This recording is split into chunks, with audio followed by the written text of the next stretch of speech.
I only noticed it because of the timing. Every night, like clockwork, she'd make tea at exactly 9:40. Always peppermint. Always 2 spoonfuls of honey. She'd settle into the living room with her phone cradled in both hands, face slightly tilted down, the blue light ghosting across her skin. Not scrolling.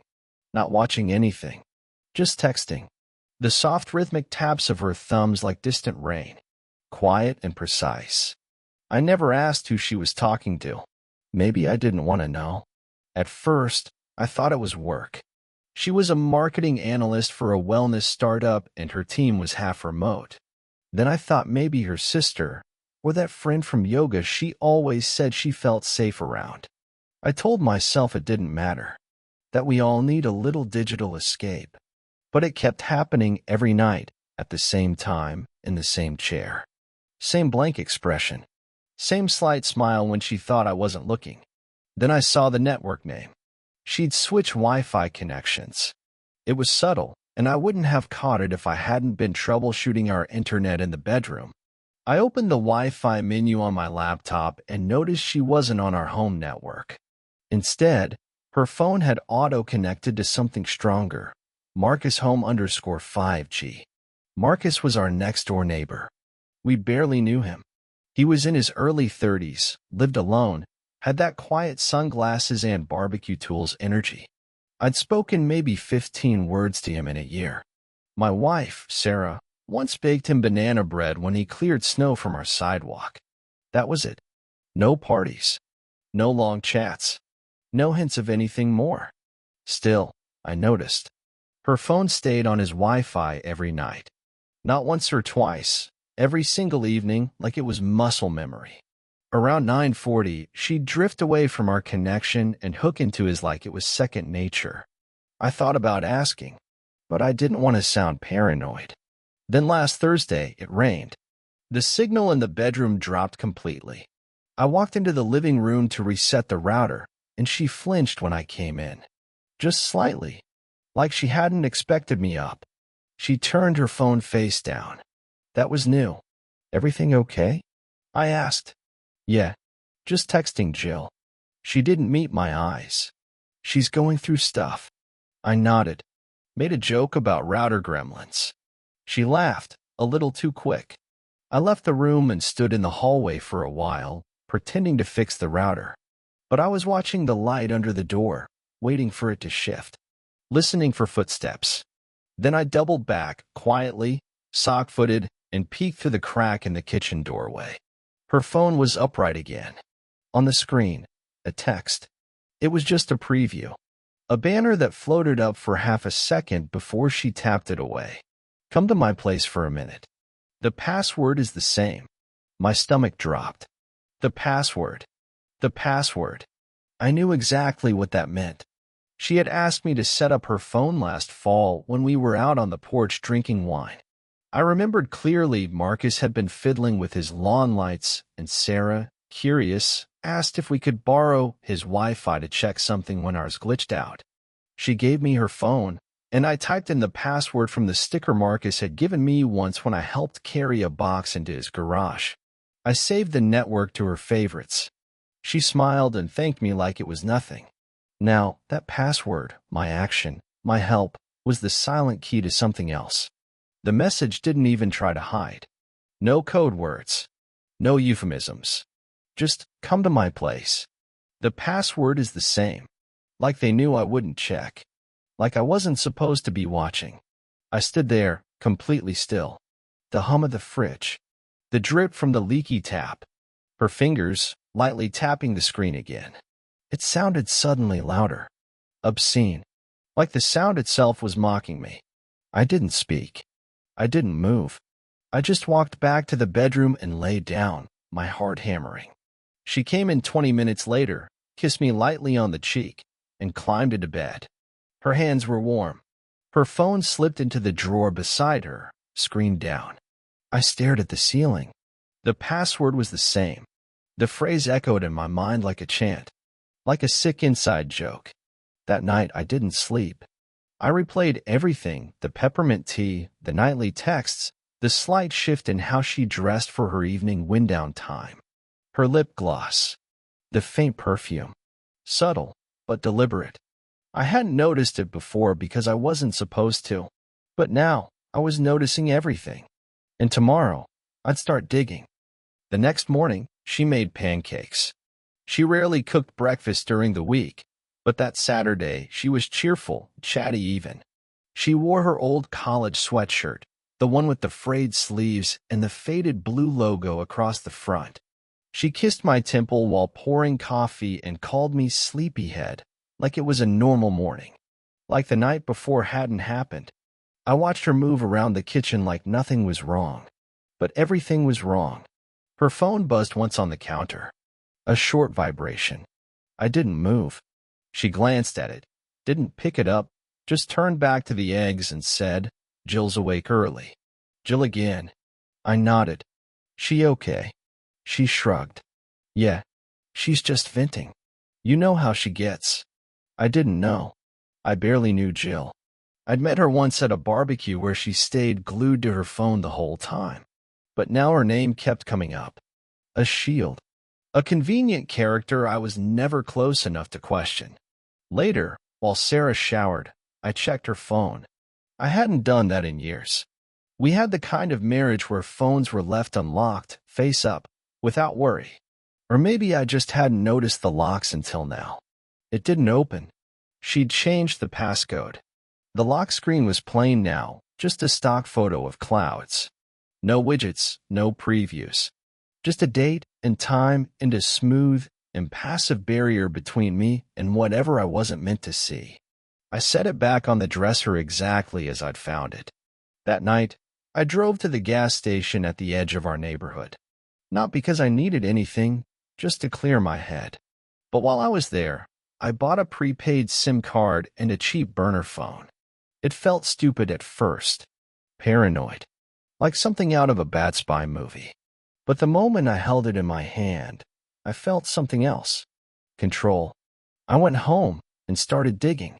Not into her phone, into the Wi-Fi logs. Our router keeps a connection history, devices, timestamps, IP addresses. I'd installed the app years ago when I worked from home and wanted to keep our network clean. It showed that every night between 9:40 and 11:10 p.m., her phone disconnected from our network and connected to Marcus Home _5G. Like clockwork. 2 hours. Sometimes 2.5. She didn't leave the house. At least, not from the front door. I would have heard that. But there's the back porch. The fence between our houses is low. Marcus's place is maybe 30 feet from ours, separated by a narrow strip of grass and a line of dying hedges. Easy enough to slip across if someone was careful, especially if they knew I went to bed early. The thought made my skin crawl. I tried to picture them, sitting on his couch, maybe in his kitchen, her mug still warm on our counter while she whispered into his neck. The password was the same. I'd given her the key, not just once, over and over again. The next few days blurred.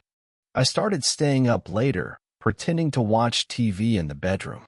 I turned the volume low and angled the mirror by the window so I could catch her reflection in the hallway without leaving the room. It felt ridiculous, obsessive, but something had broken open in me, and I couldn't tape it shut. On Monday night, around 10:15, I heard the back door click. Soft, careful. I waited a beat, then slipped out of bed and padded toward the kitchen. Her mug was there, half drunk. The porch door was ajar. Just a sliver, like she hadn't closed it all the way. I stepped outside. The yard was still, damp from earlier rain. Her footprints, bare, small, were visible in the soft soil, trailing across the lawn toward the hedges. I didn't follow. Not that night. I just stood there in the dark, feeling something cold and final settle in my chest. Not rage. Not even heartbreak. Recognition. This wasn't an affair of impulse. It was a routine. A second life, built right beside mine. The next day, I texted Marcus. Just a neighborly check-in. A little pretext. Hey man, any chance you're free this week? Been meaning to talk about those fence repairs. Let me know what works. He replied 4 hours later. Hey, out of town this week, actually. Visiting my sister in Denver. Back Saturday. Hope all's good. Saturday. But last night, the Marcus Home _ 5G network had been active. Her phone had been connected. I double-checked the router log. It wasn't a fluke. The network was still broadcasting. Marcus was gone, which meant someone else was using his house. Or the name Marcus Home _ 5G wasn't even his. Saturday morning, I stood in the backyard with a coffee going cold in my hand and stared at Marcus's house. It looked like any other suburban home. Beige siding, black shutters, a porch light that always flickered once before fully turning on. His car was gone, had been since Tuesday, and the blinds were still drawn. Dead silent. But the Wi-Fi was still active. Marcus Home _ 5G broadcast with full signal, steady and strong. My phone clung to it the second I stepped outside. That didn't make sense. Routers don't stay on when the power's off. And Marcus was the kind of guy who unplugged everything before a trip. He told me once, jokingly, that he didn't even trust his toaster not to start a fire. So why was the signal still live? I started to wonder if the network name wasn't his at all. Maybe someone had changed it. Maybe it wasn't even in his house. That night, I stayed up late and waited for Sarah to do her routine. At 9:42, she stood, stretched, and said she was going to take a bath. Peppermint tea already made. Phone in hand. She walked down the hall. The bathroom door clicked shut. I watched the router app. At 9:48, her phone disconnected from our network. She wasn't in the tub. She was across the yard. I waited 10 minutes, then 15. Then I grabbed my jacket and slipped out the back door. The grass was wet, and my footsteps were too loud. I froze every time a leaf crunched beneath me. Her footprints were fresh again, bare, of course, pressed into the damp lawn like fragile fossils. They ended near the hedges. I crouched. There, hidden under the overgrown boxwood, a gate. A gate I hadn't opened in over a year. I didn't even remember it being unlocked. But it was. I slipped through and stepped into Marcus's yard. His back patio was cleaner than I expected. No overgrowth. No clutter. But the real surprise was to the left of the house, just behind the garage. A shed. Or at least that's what I thought at first. It was new clean wood, metal lock, a keypad beside the door. That hadn't been there before. I knew, because I used to mow that strip of grass back when Marcus was traveling for work. The shed wasn't there last summer. I backed away and returned home, heart racing, phone clutched in my hand like it could shield me. That night, I watched the connection log again. Sarah's phone stayed on Marcus Home _ 5G until 11:03. Then, 5 minutes later, the bathroom door opened. She came out wrapped in a towel, cheeks flushed like she'd stepped from steam. Her hair was dry. She smiled. The water pressure's getting weak again. Can you look at it tomorrow? I nodded. And for the first time in my life, I lied without hesitation. Yeah, I'll check it first thing. She kissed me goodnight and curled into bed. I lay awake and watched the ceiling breathe. The next day, I knocked on Marcus's front door. No answer. I walked around the side of the house and took photos of the shed. Zoomed in on the keypad, the hinges, the lock. Then I texted Marcus again. Hey, just double-checking your shed's still locked up, right? Noticed a new addition next to your garage. Didn't know you had one. An hour passed. Then, what shed? 3 words. That's all it took. I stared at the screen, hand shaking, heart roaring in my chest like a second heartbeat. Someone had built it without his knowledge. Someone who knew Marcus was gone often. Someone with access. Someone who needed privacy. Someone close. I looked out the window toward the fence, and I realized Sarah knew Marcus's travel schedule better than I did. She always waved when he left. Sometimes she baked for him. Just neighborly things, right? But now I pictured her holding a drill, a tape measure, or maybe just supervising, smiling while someone else built it. Maybe not Marcus. Maybe not even someone she was in love with. Maybe someone she used. The next few days, I played dumb, smiled more, made her coffee, kissed her shoulder while she typed. I was collecting something now, not love, not trust. Data. Tuesday night, I waited until she'd slipped away again. Then I grabbed my burner phone, crossed the yard, and crouched near the shed. There was a hum coming from inside. Faint, like a computer. Or a fan. I didn't try the door. Instead, I opened the Wi-Fi menu on the burner. The signal was strongest here. Almost full bars. And when I tapped info, it showed something else. The router had a custom name. Not Marcus Home _5G. That was just the public alias. The real router ID was Sarah _device _admin. The breath went out of me all at once. She'd renamed it. It was her network, her setup, her domain. This wasn't someone else's Wi-Fi she piggybacked onto. It wasn't even Marcus's house anymore. This was her place. And I hadn't been invited. That night, I couldn't stop staring at the network name. Sarah _device _admin. It was so clinical, so impersonal, like a label on a file. As if she wasn't hiding this at all, just managing it. Like this second life had an operating system, and she was the root user. I spent hours replaying everything in my mind. The weekend we moved in. The night she joked about building a reading nook outside. The week she borrowed my drill and never gave it back. She had laid the foundation long ago. The next morning, I called Marcus. Not from my usual number, from the burner. He didn't pick up. I left a message, calm and neighborly. Hey, it's about that shed. I think someone's using your property. Not sure how deep it goes, but you should probably come back. Sooner the better. No reply. But I didn't expect one. Marcus was slow to respond even when it was urgent. So I turned inward. I started looking for ways to monitor her. Not spyware. Not anything illegal. Just behavioral tracking. I placed an old webcam in the kitchen, tucked behind the flour canister. Another in the hallway mirror frame, angled toward the back door. A sound recorder app ran on my work laptop. Always open, but muted. I didn't want video of what she was doing in the shed. I just wanted proof she was leaving. That I wasn't crazy. And I wasn't.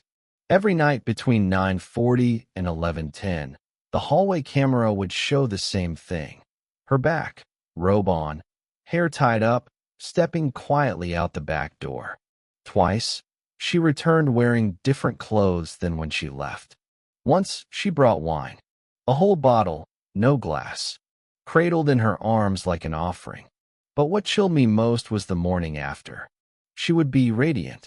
Not just well-rested, but glowing. Like whatever was happening out there was rejuvenating. And I don't just mean physical. I mean centered. At peace. She moved through the house, like someone finally living in their real skin. And I was the ghost in her mirror. That Friday, I pretended to work late and came home around 9:30. She didn't ask questions. She was already in her bathrobe, lighting a candle on the windowsill. The peppermint tea sat untouched. Long day, she asked, voice casual. Exhausting, I replied. She smiled. I'll be in the tub. You should try the Epsom salts later. They help. Then she disappeared down the hall. I waited 5 minutes. Watched her icon vanish from our network. Then I walked out the back door and crossed the lawn like I belonged there. I didn't approach the shed this time. I walked around the side. The garage window was dark. The blinds drawn. But the shed? The shed had faint light bleeding out from underneath. Like a lantern flickering in fog. And then I saw it. A shadow inside. Not hers. Someone taller. Broader. Moving toward her. Reaching out. They kissed. I saw the silhouette of it. The slow lean in. The head tilt. The stillness. I couldn't look away. But I couldn't watch either. I backed away into the dark, lungs burning. Back in the house, I sat at the kitchen table, still in my jacket, heart thudding. Then I opened the audio file on my laptop. The hallway mic had picked up something strange earlier. Not just footsteps. A voice. Her voice. Low, whispered, but clear enough. It was right before the door opened. She said, "I told you 10 minutes. He's still here. Not my husband. Not even Jacob. Just he. Like I was some placeholder. A background process she hadn't figured out how to terminate yet." I sat there until dawn, staring at the waveform of her betrayal. Saturday afternoon, I asked her something simple. "How's Jill doing?" She blinked once. "What?" "You said she was venting a lot. I was just wondering if she's okay." Her smile didn't quite reach her eyes. "Oh, yeah, she's fine. Still dealing with the breakup, I think. You know how she is." I nodded. "Maybe we should have her over sometime." Sarah hesitated. "She's not really in a social mood right now." "Right," I said. And that was when I knew for sure. There was no Jill. Or if there was, she was just a name Sarah used to buy time. A shadow identity she could summon like a mask. I was chasing ghosts in my own home. The next night, I followed her. I waited until she crossed into the shed, then moved through the side fence and stepped onto Marcus's porch. I had gloves on. The key was the breaker box.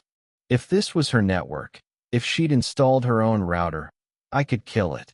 Shut down the Wi-Fi. Make it all go dark. It was petty, but it would tell me something. I flipped the switch for the shed's power line. Just one. The light under the door vanished instantly. Silence. Then movement. Footsteps. A voice, low, male, angry. And hers, sharper. Alarmed. I heard the door unlock. I didn't run. I ducked behind the side of the garage, heart pounding. They stepped outside. Not just her and a stranger. Her and someone I knew. I couldn't see the man's face. But the shape, the walk, the voice, I recognized him. From our backyard barbecues. From helping me fix the porch gutter last spring. From handing me a beer and asking about the Super Bowl. It wasn't Marcus. It was Ben, our other neighbor. The one across the street. The one whose wife had left him 2 years ago. The one I'd trusted enough to lend tools to. The one who once said, "You've got a good one in Sarah, man. She's solid." He said it with a smile. And I smiled back. I didn't realize then that he was already inside her shed. I didn't sleep. I sat in the living room, hands gripping the arms of the chair, staring into the dark until it blurred. At 11:14, the door creaked open and she came back inside. No rush. No guilt. Just quiet footsteps across the tile and the soft rattle of her phone sliding into the nightstand drawer. She didn't notice me. I didn't speak. And in that silence, something broke loose inside me, not rage, not panic.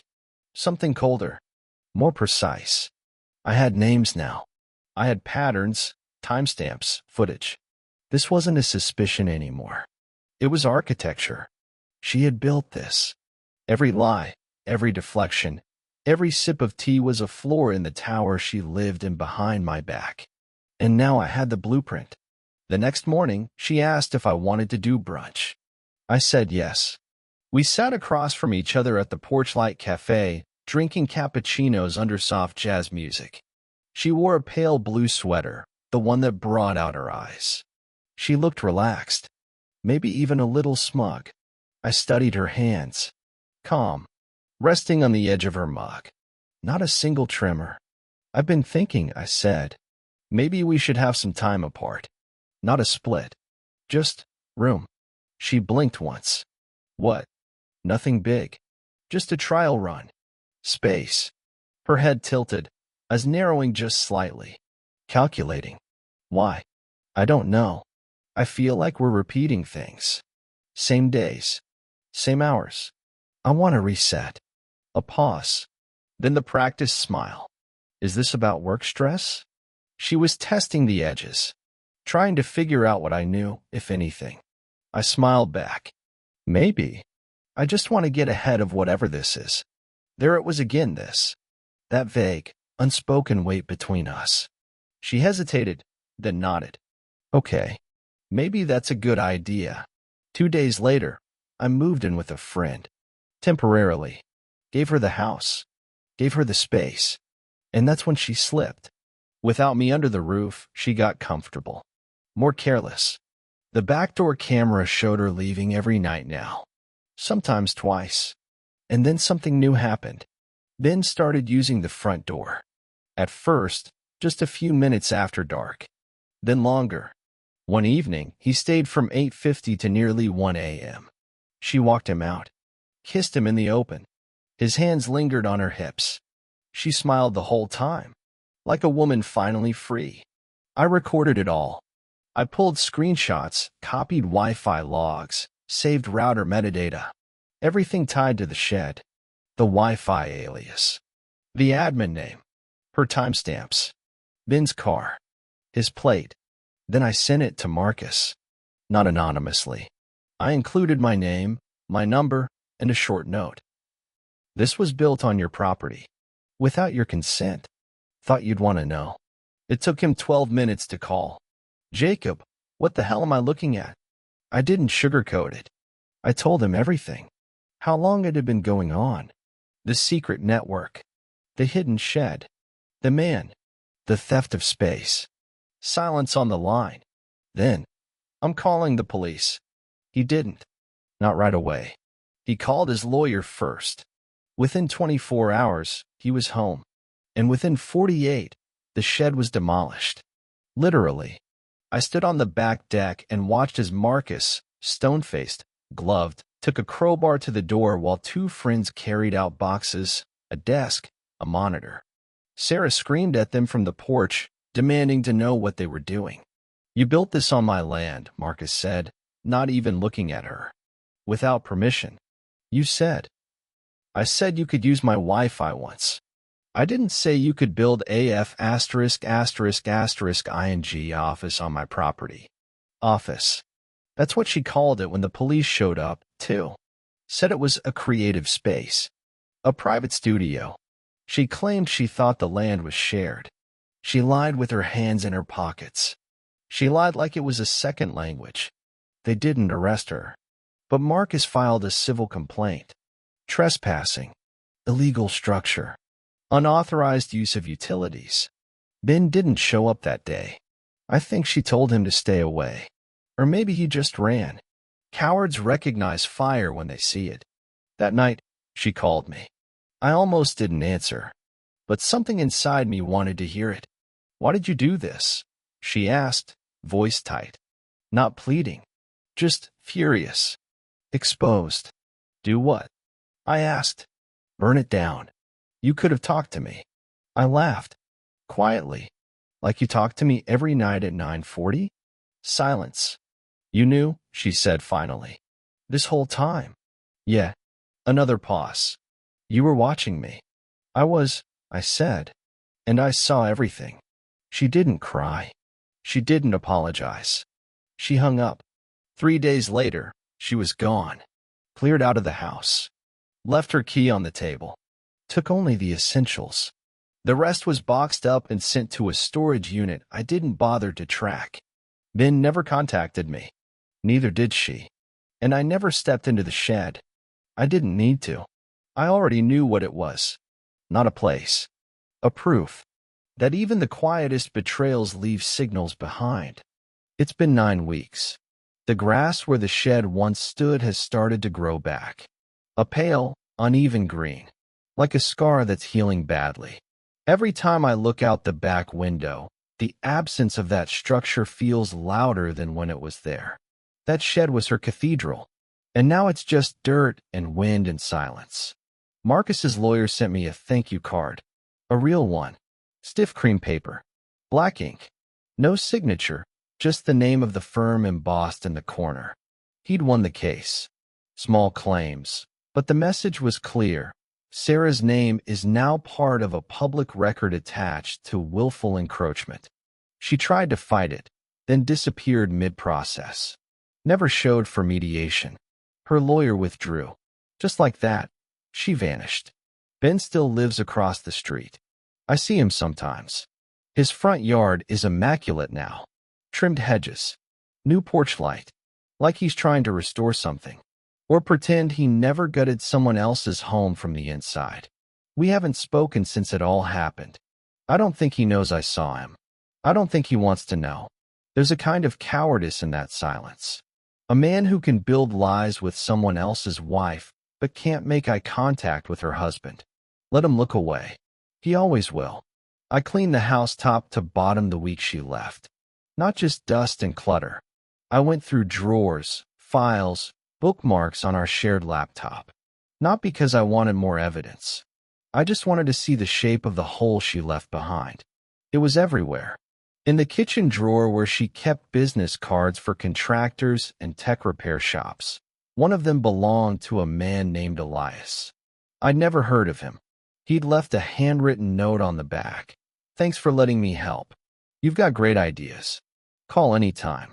I looked him up. Freelance network installer. Another man who helped her build a lie, maybe unknowingly. In the closet, I found a bag tucked high on the shelf. Inside was a backup router. A new modem still in its box. Another plan, maybe. Or just a contingency. She thought of everything. Except how it would end. That's what gets me now. Not the betrayal. Not even Ben. But how long she planned it. How easy it was for her. How ordinary. Sometimes I think about the message. The one that started it all. The one I saw on her screen that night. Come to my place for a minute. The password is the same. I saved that password. Me. I typed it in. I hit remember. I told her it was no big deal. And she used it to open a door I didn't know existed. A door just 30 feet away. A whole world of lies humming on a network I helped her connect to. Do you know how many times I thought we were fine? How many dinners we ate side by side? How many nights we watched the same shows, slept under the same blanket? You can live next to someone your whole life and never know how far they've wandered. Now, the house is quiet. I've taken down the hallway mirror. Removed the camera. I don't need it anymore. There's no one left to watch. The living room still smells faintly of peppermint tea. Sometimes, late at night, I make a cup and sit on the back deck. Just to feel what it used to feel like. To remind myself I wasn't crazy. It was all real. The connection. The disconnection. The silence that filled the space in between. I've changed the router name. It's something private now. A word no one else would recognize. I reset every password. Scrubbed the logs. Installed new firmware. Not because I expect someone to break in again, but because I finally understand. Security isn't about locks and passwords. It's about knowing who you're letting in and watching what they do when they think you're not looking. Thanks for watching. If this story pulled you in, make sure to subscribe and hit the bell so you never miss the next confession. Until next time, take care and watch who you trust.